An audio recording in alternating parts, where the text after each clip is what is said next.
बिस्मिल्लाहिर्रहमानिर्रहीम। जो आज का हमारा टॉपिक है वो चैप्टर नंबर 5 से है, यानी जो आप लोगों का चैप्टर नंबर 5 है फूड एंड न्यूट्रिशन वाला।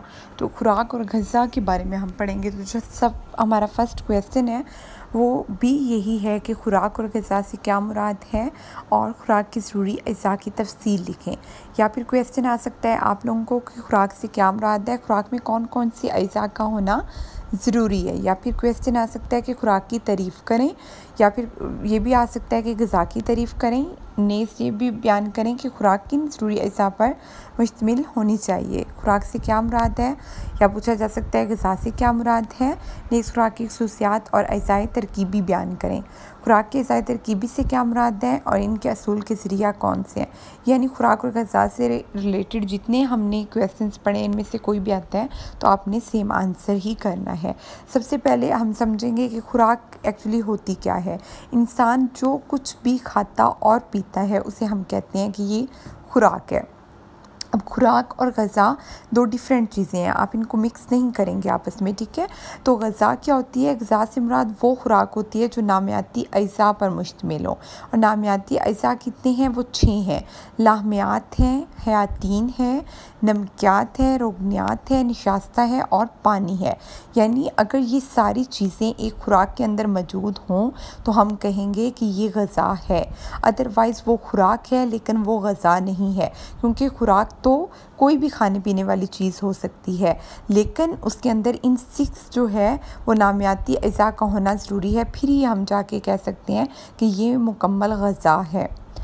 नेक्स्ट है, आपने ग़िज़ायत की डेफिनेशन याद करनी है। ग़िज़ायत से मुराद खुराक के वो ज़रूरी अज़ाए तरकीबी हैं जो जिस्मानी नशोनुमा के लिए ज़रूरी हैं। यानी वही अज़ाए तरकीबी कौन से, जो 6 हमने पढ़े हैं, लामियात, हयातीन, नमकियात, रोगनियात, निशास्ता और पानी, जिनके बगैर खुराक बेमकसद है।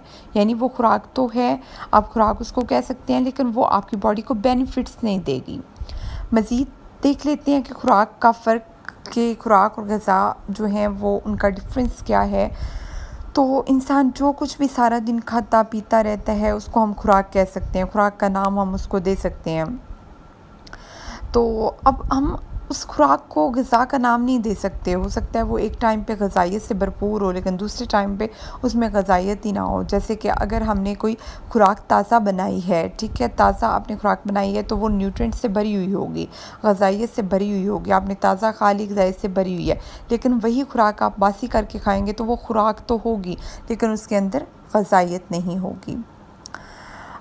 अच्छा, एक और एग्जांपल है कि एक गाड़ी जो पेट्रोल पर चलती है, अगर पानी डाल दिया जाए तो क्या होगा, गाड़ी ख़राब हो जाएगी, वो नहीं चलेगी, ठीक है। तो इसी तरह है, बिल्कुल इंसानी जिस्म भी इसी तरह है। उसको नामियाती अज़ा की ज़रूरत है, उसको प्रोटीन की ज़रूरत है, उसको हयातीन की ज़रूरत है, उसको पानी की ज़रूरत है, ठीक है। उसके अलावा जो है अगर हम उसको इन चीज़ों के अलावा कोई खुराक देते हैं तो उससे इंसानी बॉडी को तो कोई फ़ायदा नहीं होगा, क्योंकि उसको तो नामियाती अज़ा पर मुश्तमिल ही खुराक चाहिए। तो अगर नामियाती अज़ा पर मुश्तमिल खुराक ही उसको नहीं देंगे तो फिर बॉडी जो है वो हमारी ठीक से काम नहीं करेगी और बीमारियां लगेंगी और इंसान बीमार होगा, ठीक तौर से जो है वो बॉडी की नशोनुमा नहीं हो पाएगी। अब आपसे शॉर्ट क्वेश्चन भी ये पूछा जा सकता है कि अच्छी खुराक की खसूसियात बताएं। यानी जो अच्छी खुराक जिसको हम बोलते हैं उसकी क्या क्वालिटीज़ होती हैं, क्या चीज़ उसमें होनी चाहिए। उसमें होना चाहिए कि खुराक खुश जायका हो, टेस्ट उसका अच्छा होना चाहिए ताकि पेट भर के खाई जा सके, दिल खुश हो के खाई जा सके। खुराक तमाम तर नामियाती अज़ा पर मुनबी हो, यानी उसमें नमकियात भी हों, उसमें लाहमियात भी हों, हयातीन भी हों, पानी भी हो, यानी जितने भी नामियाती अज़ा हैं वो होने चाहिए। खुराक ताज़ा होनी चाहिए, आप बासी करके ना खाएं, ठीक है। और खुशबूदार होनी चाहिए, यानी उसकी स्मेल भी इतनी अच्छी होनी चाहिए कि खाने को चीज़ दिल करे।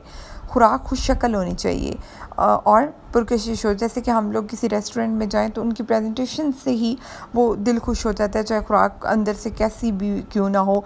तो जो प्रेजेंटेशन उनकी होती है, खुराक जो जिस तरह से वो खुश शक्ल होती है, सजा के देते हैं, तो उससे ही दिल खुश हो जाता है। तो इसलिए खुराक जो है वो खुश शक्ल भी होनी चाहिए, यानी अच्छी उसकी सजावट हो के दिल करे खाने को।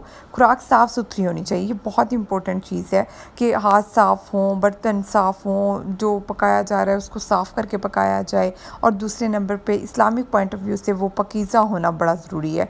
खुराक का पाकीज़ा होना बहुत ही ज़रूरी है, हलाल चीज़ें हों, ठीक है। और खुराक जिस्मानी ज़रूरत के मुताबिक हो, यानी जिस्मानी ज़रूरत के मुताबिक का मतलब ये है कि जिस एज के लिए आप दे रहे हैं उसके मुताबिक हो। जैसे कि बच्चा है तो वो बड़े वाली खुराक तो नहीं खाएगा ना, उसको बच्चे को उसके मुताबिक की खुराक चाहिए, बड़े बुज़ुर्ग को उसके जो है वो जिस्मानी ज़रूरियात के मुताबिक चाहिए, और जो अडल्ट है उसको उस हिसाब से खुराक चाहिए। तो खुराक तैयार करते वक्त जिस्मानी ज़रूरत का भी ख्याल रखना है, और खुराक मौसम और हालात के मुताबिक होनी चाहिए, यानी मौसम का ख्याल रखना है, जैसे कि गर्मियों में ठंडी चीज़ें इस्तेमाल की जाती हैं और जो है सर्दियों में गर्म चीज़ें इस्तेमाल की जाती हैं।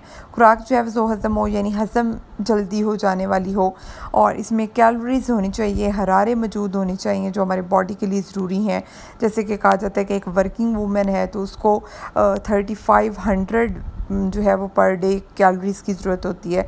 तो कैलोरीज़ का होना बड़ा ज़रूरी है खुराक के अंदर, और खुराक हमेशा बदल बदल के खानी चाहिए, कभी सब्ज़ी, कभी दाल, कभी चावल, कभी गोश्त, कभी फल वगैरह, ठीक है। तो ऐसा नहीं होना चाहिए कि रोज़ अगर गोश्त खा रहे हैं तो बस गोश्त ही खाते जाएं, क्योंकि हमारी बॉडी को हर एक चीज़ की ज़रूरत है, उसको ग्रीन वेजिटेबल्स की भी ज़रूरत है। तो सब्ज़ी वगैरह हर चीज़ के जो है वो हमारी खुराक के अंदर शामिल होनी चाहिए।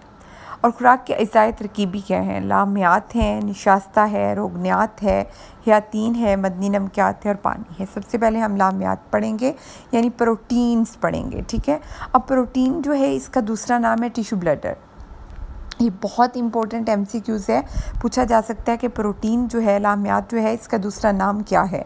तो ये टिश्यू ब्लैडर यानी टिश्यू को मेट करती है, टिश्यू बनाती है। तो ये किस चीज़ पर मुश्तमिल होती है, ये भी क्वेश्चन आपसे पूछा जा सकता है। तो आपको पता होना चाहिए carbon, hydrogen, oxygen, nitrogen, sulphur और फास्फोरस पर मुश्तमिल होती है। अब हर एक जितने भी आप नामियाती अज़ा पढ़ेंगे, इनमें सब के आप जो है वो दो ज़रिया पढ़ेंगे, यानी हवानी ज़रिया एनिमल से किस तरह हम कौन कौन एनिमल से हम हासिल कर सकते हैं, या प्लांट कौन से हैं जिनसे हम ये चीज़ें हासिल कर सकते हैं। जैसे कि हम पढ़ रहे हैं प्रोटीन, तो प्रोटीन का देखते हैं कि एनिमल्स में किस किस चीज़ से हम इसको हासिल कर सकते हैं। अंडे से हासिल हो सकती है, मछली, गोश्त वगैरह से हासिल हो सकती है, और प्लांट में ये सोयाबीन, मूंगफली, दालों में पाई जाती है, चावल में पाई जाती है, गंदम, मक्की में पाई जाती है। तो आपने इनमें से 2-3 के नाम याद करके आगे वगैरह लगा देना है। अब लामियात के हम फ़वाइद पढ़ेंगे, यानी प्रोटीन का हमारी बॉडी में क्या फ़ायदा है, प्रोटीन हमें क्यों लेनी चाहिए। ये जिस्म की नशोनुमा करते हैं, ठीक है। इनसे गोश्त जो है और नई बाफ्तें, रगें, पट्ठे बनते हैं, पुरानी बाफ्तों की मरम्मत होती है, ऑक्सीजन को बाकायदा रखते हैं, हरारत पैदा करते हैं, हार्मोन्स को जो है वो पैदा करते हैं, और रेड ब्लड सेल्स पैदा करते हैं, खून में पानी की मिकदार को मुनासिब रखते हैं, जिस्मानी क़ुव्वत मुदाफ़त में इजाफ़ा करते हैं। ये इनके फ़वाइद हैं, लामियात के फ़वाइद हैं। इनमें से आपको इसे 6 कर लीजिएगा, ठीक है, तो जो आपको आसान लगते हैं, लेकिन आप लोगों ने इन सब को आपस में मिक्स नहीं करना। उसके बाद है निशास्ता है। तो निशास्ता जो है वो हवानी ज़रिया से किस किस ज़रिया से जो है वो हासिल होती है, या रोगनियात किस चीज़ से हासिल होती है, सारा हम पढ़ेंगे, ठीक है। अच्छा, रोगनियात का पढ़ लेते हैं, रोगनियात किस किस ज़रिए से हासिल होती है। और अगर हम हवानी ज़रिया से देखते हैं तो ये गोश्त में, चर्बी में होती है, दूध में होती है, नबाताती ज़रिया में ये फलों में, सब्ज़ियों में होती है, ठीक है, सूरजमुखी के फूल में भी होती है, उसके दानों में होती है, ठीक है, और जो है पाम ऑयल वगैरह में होती है। रोगनियात के अब क्या फ़ायदे हैं? रोगनियात जो हैं वो जिस्म में हरारत पैदा करते हैं, ग़िज़ाओं को हज़म करने में हमें मदद देते हैं, कब्ज़ नहीं होने देते, जोड़ों को रगड़ से बचाते हैं, जिल्द खूबसूरत हो जाती है, चमकदार हो जाती है, बाफ्त पट्ठों की मरम्मत हो जाती है, सर्दी नहीं लगने देते, गर्मी नहीं लगने देते बॉडी को, विटामिन A और D का ज़रिया होते हैं, ठीक है। और रोगनियात की कमी के क्या असरात होते हैं? जितने आपने फ़ायदे पढ़े, इनको अगर आप उल्टा कर देंगे तो वो क्या होगा, उसकी कमी के असरात होंगे। जैसे कि विटामिन A और D की कमी हो जाती है, ठीक है, जिस्म को सर्दी और गर्मी का असर ज़्यादा होता है, जल्द खूबसूरत नहीं रहती, ड्राई हो जाती है, चेहरे की चमक ख़त्म हो जाती है, दाग धब्बे बन जाते हैं, कब्ज़ होती है, खुराक ठीक से हज़म नहीं होती। यानी रोगनियात के अगर आप सिर्फ फ़वाइद याद कर लेंगे तो आप उनको जब उल्ट करेंगे तो वो उसकी कमी के असरात बन जाएंगे। नेक्स्ट है आपका मिनरल्स, यानी मदनी नमकियात जो हैं। नमकियात हमारी ग़िज़ा का ज़रूरी हिस्सा हैं, यानी इनको भी हम नज़रअंदाज नहीं कर सकते। ठीक है, ये आमतौर पर किस चीज़ में पाए जाते हैं? मछली, अंडों, सब्ज़ियों, फलों, दूध, अनाज वगैरह में पाए जाते हैं। और हमारे जिस्म में 16 से ज़्यादा नमकियात जो हैं वो पाए जाते हैं। फास्फोर्स वगैरह जिसमें आ जाती है। नमकियात हमारे जिस्म में मुख्तलिफ़ जरासीमों के ख़िलाफ़ लड़ाई करते हैं और जिस्म को मुख्तलिफ़ बीमारियों से बचाते हैं, इसलिए इन्हें जिस्म का निगहबान भी कहा जाता है। अब ये आपसे MCQ पूछा जा सकता है कि जिस्म का निगहबान किसको कहा जाता है, तो आपको पता होना चाहिए मदनी नमकियात यानी मिनरल्स को बोला जाता है। अब नमकियात के क्या फ़ायदे होते हैं? हड्डियाँ मजबूत होती हैं, दांत मजबूत होते हैं, दिल की हरकत जो है वो बरकरार रहती है, एसाबी निज़ाम जो है बेहतर होता है, पट्ठों की नशोनुमा होती है, खून को साफ़ करते हैं, गुर्दों के जो अफ़ाल हैं उनको बेहतर रखते हैं, ये वाइट ब्लड सेल्स पैदा करते हैं। अब देखिए कि लाहमियात में आपने पढ़ा था कि लाहमियात का क्या फ़ायदा है कि वो रेड ब्लड सेल्स पैदा करते हैं, लेकिन नमकियात का क्या फ़ायदा है कि वो वाइट ब्लड सेल्स पैदा करते हैं और खुराक को खुश जायका बनाते हैं, खुराक को हज़म करने में मदद देते हैं। इसी तरह आप इनको जब उल्टा कर देंगे तो इसकी कमी के असरात बन जाएंगे, यानी अगर नमकियात हमारी बॉडी के अंदर नहीं होते तो हड्डियाँ जो हैं वो टूटने लगती हैं, दांत टूटने लगते हैं, मजबूत नहीं होते, दिल की हरकत बरकरार नहीं रहती, वाइट ब्लड सेल्स की बॉडी के अंदर जो है वो कमी हो जाती है, खुराक ठीक से हज़म नहीं हो सकती। ठीक है, खून को साफ़ करने में यानी खून गाढ़ा होना शुरू हो जाता है, तो इस तरह की बीमारियां जो है वो लगना शुरू हो जाती हैं। उसके अलावा जो है वाटर जो है पानी जो है एक ऐसी चीज़ है जिसके बगैर ज़िंदगी की बका मुमकिन ही नहीं। इंसान जो है वो ज़्यादा देर तक जो है अगर उसको खुराक नहीं मिलती तो फिर भी वो ज़िंदा रह सकता है, लेकिन अगर उसको पानी ना मिले तो वो ज़िंदा नहीं रह सकता। तो हमारी इंसानी बॉडी के अंदर क्या है, पानी 70% पाया जाता है। ये MCQ पूछा जा सकता है आपसे। और पानी जो है वो मुख्तलिफ़ ज़रिया से, कुदरती ज़रिया से हासिल हो सकता है, फलों में होता है, सब्ज़ियों में होता है, जानवरों के दूध में भी पाया जाता है।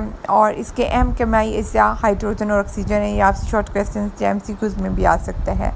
अब पानी के क्या फ़ायदे हैं?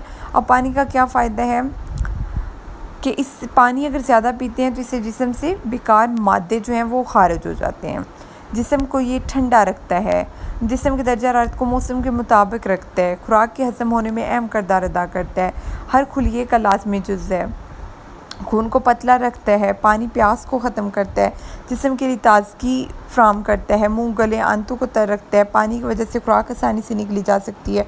अब पानी की कमी के असरात भी पूछे जा सकते हैं आपसे, तो आपने क्या करना है कि अगर पानी नहीं पीते तो इंसान ज़्यादा देर तक ज़िंदा नहीं रह सकता।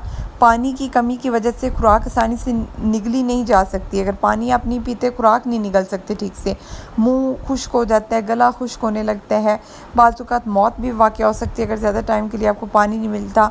ठीक है, और खुलिये तबाह होना शुरू हो सकते हैं। ठीक है, तो इस तरह के जितने भी आपके फ़वाइद हैं आप उनको उल्ट कर देंगे तो उसकी कमी के असरात बन जाएंगे। उसके अलावा है विटामिन्स, यानी ये देखें इसके पानी की कमी के और भी कुछ असरात होंगे कि डिहाइड्रेशन होना शुरू हो जाती है, दिल बेकरार हो जाता है, होंठ, मुँह, ज़ुबान, गला खुश्क हो जाता है, जिस्म कमज़ोर होने लगता है। ठीक है, और पानी के बगैर इंसान ज़्यादा देर तक ज़िंदा नहीं रह सकता, असाब अज़लात में बेकरारी शुरू हो जाती है, बेचैनी शुरू हो जाती है। तो ये सारे आप पानी की कमी के असरात कर लें। उसके बाद है विटामिन जिनको हयातीन बोलते हैं, और हयातीन को हयात परवर मादा भी कहते हैं। अब ये MCQs भी आप लोगों को आ सकता है कि हयातीन जो है उसका दूसरा नाम क्या है, या फिर आपसे ये भी पूछा जा सकता है कि हयात परवर मादा किसे कहते हैं। ठीक है, तो आपको पता होना चाहिए विटामिन को कहते हैं। सही। अच्छा, विटामिन्स जो हैं ये हमारी बॉडी के अंदर कितने हैं? विटामिन A है, B है, आगे B की कुछ ब्रांचेज़ हैं जैसे B1, B2, B6, B12, इस तरह करके डिफरेंट इसकी टाइप्स हैं। विटामिन C है, विटामिन D, E, K और P है। अच्छा, अब विटामिन हम किन ज़रिया से हासिल कर सकते हैं? गोश्त में पाए जाते हैं, सब्ज़ियों में पाए जाते हैं, फलों में पाए जाते हैं, दालों में ये पाए जाते हैं, और हयातीन की कुछ मिकदार ज़रूर पाई जाती है। वो कहते हैं कि अनाज में भी कुछ ना कुछ मिकदार ज़रूर पाई जाती है, हर चीज़ के अंदर कुछ ना कुछ मिकदार पाई जाती है। अब हयातीन जो हैं ये विटामिन जो हैं उनके क्या फ़ायदे हैं कि जितने भी हमारी बॉडी के निज़ाम है उनकी कारकर्दगी बेहतर करते हैं, जिस्म में क़ुव्वत मुदाफ़त पैदा करते हैं ताकि बीमारियाँ ना लगे, दांत मजबूत होते हैं, मसूड़े की हिफाजत होती है, खून पैदा करते हैं। इसी तरह अगर हम ये पढ़ते हैं कि विटामिन की कमी के क्या असरात होते हैं, तो आप ये कर लें कि खून जो है वो की कमी हो जाती है, दांत जो हैं वो गिरना शुरू हो जाते हैं, मसूड़ों की तकलीफ़ हो सकती है, क़ुव्वत मदाफ़त में कमी हो सकती है, जिस्मानी निज़ाम बेहतर तौर पे जो है वो काम नहीं करते। और उसके अलावा जो है विटामिन्स के फ़ायदे हैं कि हड्डियों को मजबूत करते हैं, दिल की कारकर्दगी ये बेहतर करते हैं, जिस्मानी नशोनुमा बेहतर करते हैं, अज़लाती और असाबी क़ुव्वत को बहाल करते हैं, जिल्द को सेहतमंद रखते हैं, बालों के लिए बड़े अच्छे हैं, बीमारियों से बचाते हैं, बाफ्तों की टूट फूट की मरम्मत करते हैं, इंसान के अमल में तेज़ी पैदा करते हैं। यानी और इसी को अगर उल्ट करेंगे तो कमी के असरात बन जाएंगे, यानी हड्डियाँ मजबूत नहीं रहती, दिल की कारकर्दगी मुतासर हो जाती है, जिस्मानी नशोनुमा बेहतर नहीं होती, ठीक है, जिल्द को नुकसान पहुंचता है, जिल्द खुरदरी हो जाती है, रफ़ हो जाती है, बाल रफ़ हो जाते हैं, गिरने शुरू हो जाते हैं, बीमारियां लगना शुरू हो जाती हैं, बाफ्तों की टूट फूट ज़्यादा होना शुरू हो जाती है। तो ये इसकी कमी के असरात हैं। अब आप लोगों से जो है वो शॉर्ट क्वेश्चंस में ये पूछा जा सकता है कि कोई से 4 जो हयातीन है उनकी कमी के असरात लिखें, या पूछा जा सकता है हयातीन के कोई से 4 फ़वाइद लिखें, या पूछा जा सकता है कि हयातीन का दूसरा नाम क्या है, या विटामिन्स जो हैं वो कितने टाइप्स के होते हैं, ठीक है, उनके नाम लिखें। ये इस तरह से भी आपसे पूछा जा सकता है। उसके अलावा आपसे शॉर्ट क्वेश्चन पूछा जा सकता है कि पानी जो है उसकी कमी के नुकसान बताएं। तो आपने जितने याद किए उनमें से 3 से 4 आपसे पूछे जा सकते हैं। पानी के कोई से 4 फ़वाइद लिखें, 5 फ़वाइद लिखें, इस तरह पूछा जा सकता है, ठीक है। पानी जो है इंसानी बॉडी के अंदर कितने % होता है ये पूछा जा सकता है। उसके अलावा आपसे पूछा जा सकता है कि नमकियात की कमी के कोई से 5 जो हैं वो असरात बताएं, या नमकियात के फ़ायदे जो हैं कोई से 4 बताएं, या ये पूछा जा सकता है कि हमारी बॉडी में कितने नमकियात होते हैं, या जिस्म का निगहबान किसको कहा जाता है। तो ये शॉर्ट क्वेश्चन के हवाले से है। रोगनियात में पूछा जा सकता है कि हवानी ज़रिया से कहाँ से हम हासिल करते हैं, नबाताती ज़रिया में कहाँ से हासिल करते हैं। रोगनियात के कोई से 4 फ़वाइद लिखें, या फिर रोगनियात की कमी के असरात क्या होते हैं हमारी बॉडी के ऊपर। तो ये आपसे क्वेश्चन पूछे जा सकते हैं। उसके अलावा खुराक के अज़ाई तरकीबी के नाम लिखें, ये क्वेश्चन शॉर्ट में पूछा जा सकता है। या पूछा जा सकता है कि खुराक के अज़ाई तरकीबी हैं कितने, ठीक है, ये पूछा जा सकता है। लाहमियात के मतलब पूछा जा सकता है कि इसका दूसरा नाम क्या है और ये किस चीज़ पर मुश्तमिल होती है, ये पूछा जा सकता है शॉर्ट क्वेश्चन। या आपसे शॉर्ट क्वेश्चन ये भी पूछा जा सकता है कि प्रोटीन हवानी ज़रिया से कहाँ से हासिल करते हैं, नबाताती ज़रिया में कहाँ से हासिल करते हैं। या ये पूछा जा सकता है कि लाहमियात या प्रोटीन का कोई से 3 या 4 फ़वाइद लिखें, या प्रोटीन के कोई से 3 से 4 जो है वो कमी के असरात लिखें। उसके अलावा शॉर्ट क्वेश्चन में ये भी पूछा जा सकता है कि अच्छी खुराक के कोई से 5 फ़वाइद लिखें, या अच्छी खुराक की कोई से 5 जो है वो खसूसियात लिखें, ठीक है। तो ये आपको पता होना चाहिए। उसके अलावा हमने इसमें पढ़ा है, आपसे डेफिनेशन पूछी जा सकती है कि खुराक की डेफिनेशन करें, या फिर आपसे पूछा जा सकता है कि ग़िज़ा की डेफिनेशन करें, या पूछा जा सकता है ग़िज़ाइयत की डेफिनेशन भी आ सकती है, खुराक और ग़िज़ा की मुख्तसर वज़ाहत करें। इस तरह से भी आपको क्वेश्चन आ सकते हैं। तो ये साथ साथ आप लोगों को शॉर्ट क्वेश्चंस भी करवा दिए, और बाकी आपको लॉन्ग क्वेश्चन आप लोगों के सामने हैं कि किस टाइप के आपको लॉन्ग क्वेश्चन आ सकते हैं। यानी खुराक और ग़िज़ा की तारीफ़ और साथ उसके अज़ाई तरकीबी पे तफसीलन नोट आ सकता है, या फिर आपको आ सकता है कि खुराक और ग़िज़ा से क्या मुराद है, लाहमियात और हयातीन पर तफसीलन नोट लिखें। इस तरह से भी आ सकता है। या आ सकता है खुराक और ग़िज़ा की तारीफ़ करें और वजाहत करें, और साथ पानी पर तफसीलन नोट लिखें। तो इस तरह भी आ सकता है। और इस तरह अगर नहीं तो आपको 6 के 6 अज़ाई तरकीबी पर भी तफसीलन नोट कहा जा सकता है।